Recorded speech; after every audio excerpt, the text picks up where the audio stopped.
News చూస్తున్నారు. హైదరాబాద్లోని మణికొండలో ఒక భార్య న్యాయ పోరాటానికి దిగింది. అయితే తన భర్త రెండో పెళ్లి చేసుకోవడానికి సిద్ధమవుతున్నాడని తెలుసుకున్న భార్య ఆ ఇంటి ఎదుట కూర్చొని మౌన దీక్షకు దిగింది. అయితే ఈ ఘటన హైదరాబాద్లోని మణికొండలో చోటు చేసుకుంది. అయితే వీళ్ళిద్దరికీ 5 ఏళ్ల కిందట పెళ్ళైంది. కానీ తన భర్త ఇంకో పెళ్లి చేసుకోవడానికి సిద్ధపడుతున్నట్లు కూడా దాంతో తాను ఇంటి ఎదుట కూడా మౌన దీక్షకు కూర్చుంది. 5 ఏళ్ల కిందట ప్రేమ పెళ్లి చేసుకున్నారు శ్రీధర్ ఇంకా స్రవంతి. అయితే శ్రీధర్ సాఫ్ట్వేర్ జాబ్ చేస్తున్నాడు. ఇక స్రవంతిని అప్పట్లో నువ్వు లేకుండా నేను ఉండలేను అని కూడా స్రవంతి వెంటబడ్డాడు శ్రీధర్. దీంతో స్రవంతి తల్లిదండ్రులను ఎదిరించి ప్రేమ పెళ్లి చేసుకుంది. అయితే 4 ఏళ్ల నుంచి స్రవంతి భర్త శ్రీధర్ స్రవంతిని వేధింపులకు గురి చేస్తున్నాడు. వేరే అమ్మాయిని పెళ్లి చేసుకుంటా వెళ్ళిపో అంటూ కూడా టార్చర్ చేస్తున్నాడు. సో దీంతో పిల్లలు పుట్టకుండా టాబ్లెట్స్ ఇచ్చేవాడు అంటూ కూడా స్రవంతి ఆరోపిస్తుంది.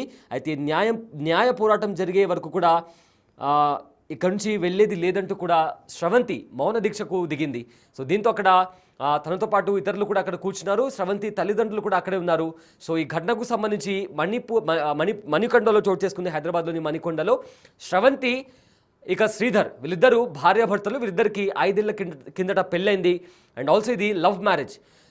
అప్పట్లో 5 years కిందట స్రవంతి వెనకపడి నువ్వు లేకుంటే నేను ఉండలేను, నేను చచ్చిపోతానంటూ కూడా శ్రీధర్ స్రవంతి వెనక పడి మరి తనను ఒప్పించాడు. అయితే స్రవంతిని తన తల్లిదండ్రులు ఎంత వద్దంటున్నా కూడా స్రవంతి పేరెంట్స్ని ఎదిరించి ఈ పెళ్లి చేసుకుంది. అయితే పెళ్ళైన 1 year తర్వాత శ్రీధర్ తన భార్యని తరచుగా టార్చర్ పెట్టడం, ఇబ్బందులకు గురి చేయడం, అదేవిధంగా పిల్లలు పుట్టకుండా టాబ్లెట్స్ ఇవ్వడం, ఇలాంటివి చేస్తున్నాడు అని చెప్పి కూడా స్రవంతి ఆరోపిస్తుంది. అయితే ఇప్పుడు ఏకంగా రెండో పెళ్లికి సిద్ధమవుతున్నాడు అంటూ కూడా స్రవంతి ఆరోపిస్తుంది. అయితే ఇది అక్కడ ప్రజెంట్ అయితే తాను మౌన దీక్ష చేస్తుంది. అండ్ ఆల్సో తనకు న్యాయం జరిగే వరకు కూడా ఇక్కడి నుంచి వెళ్ళనంటూ కూడా తాను అక్కడ ప్లకార్డ్స్ పట్టుకుని కూడా కూర్చుంది. నా భర్త పేరు శ్రీధర్ కుమార్. ఈ ఇంట్లో మా అత్తయ్య మామయ్య ఉంటారండి. మేము ఇద్దరం ఇష్టపడి పెళ్లి చేసుకున్నాము. పెళ్లి చేసుకున్న తర్వాత చందానగర్లో ఇద్దరం ఉండేవాళ్ళము. 2020లో పెళ్లి చేసుకున్నామండి. 2020లో మా మ్యారేజ్ అయింది. మ్యారేజ్ అయిన తర్వాత 1 year మేము చందానగర్లోనే హ్యాపీగా ఉన్నాము. ఆ తర్వాత మా పేరెంట్స్ వాళ్ళ పేరెంట్స్ కలిసి ఇక్కడ బండ్లగూడలోనే గణపతి టెంపుల్లో పెళ్లి చేశారు. తల్లిదండ్రుల సమక్షంలోనే మంచిగా పెళ్లి జరిగింది. పెళ్లి జరిగిన తర్వాత కూడా మళ్ళీ మేము చందానగర్ ఇంట్లోనే వెళ్ళి ఉన్నాము. 4 years చాలా హ్యాపీగా ఉన్నాము. మధ్యలో నాకు ప్రెగ్నెన్సీ రాకుండా కూడా టాబ్లెట్స్ ఇచ్చాడు. నేను టాబ్లెట్స్ వేసుకున్నాను.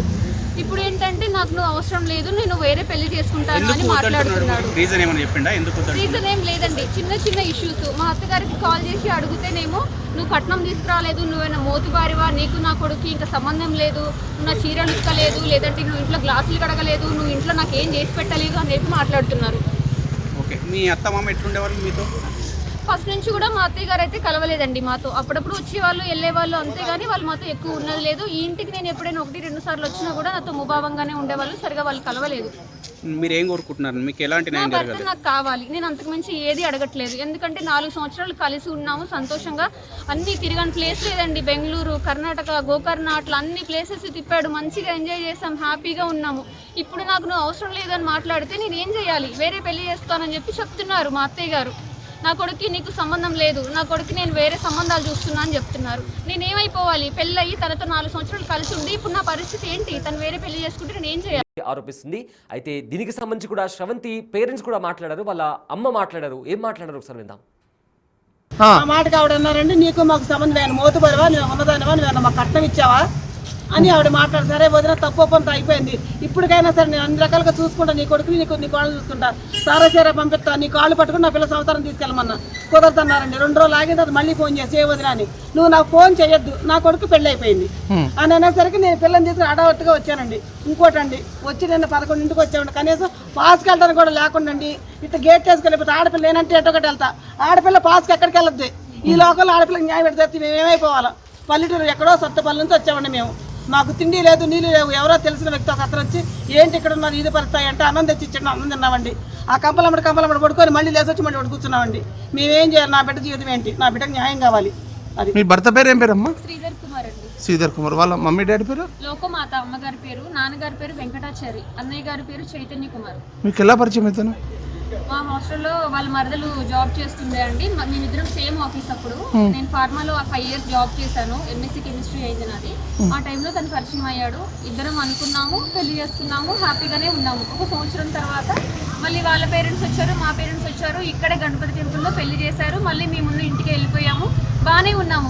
మధ్యలో వాళ్ళ అమ్మగారు మా దగ్గరికి రావడం పోవడం, ఇంకా ఏంటంటే అవి ఉన్నవి లేనివి అలా ఇలా స్టార్ట్ అయ్యి ఇద్దరి మధ్య చిన్న చిన్న మనస్పర్ధలు రావడం మొదలైంది.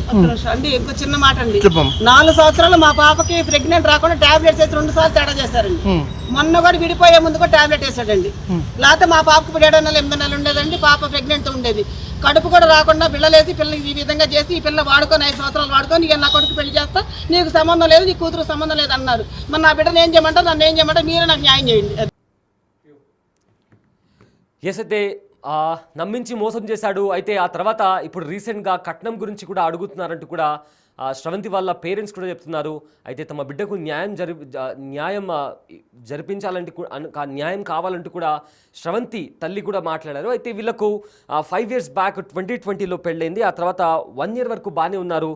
కానీ ఆ 1 year తర్వాత వేధింపులకు గురి చేయడం అండ్ ఆల్సో పిల్లలు పుట్టకుండా టాబ్లెట్స్ ఇవ్వడం, అదేవిధంగా తనను హింసించడం, ఇలాంటి పనులు చేసేవాడు. అండ్ రీసెంట్గా నువ్వు నాకు నచ్చట్లేదు, నువ్వు వెళ్ళిపో అంటే కూడా నువ్వు వెళ్ళిపో, నేను వేరే పెళ్లి చేసుకుంటాను అని కూడా అంటున్నారు. అయితే పెళ్లికి ముందు నువ్వే కావాలి, నువ్వు లేకుంటే నేను బ్రతకలేను అంటూ కూడా నన్ను నమ్మించి నా వెంట పడి మరి నన్ను పెళ్లి చేసుకున్నాడు. నా తల్లిదండ్రులను ఎదిరించి మరి నేను పెళ్లి చేసుకున్నాను.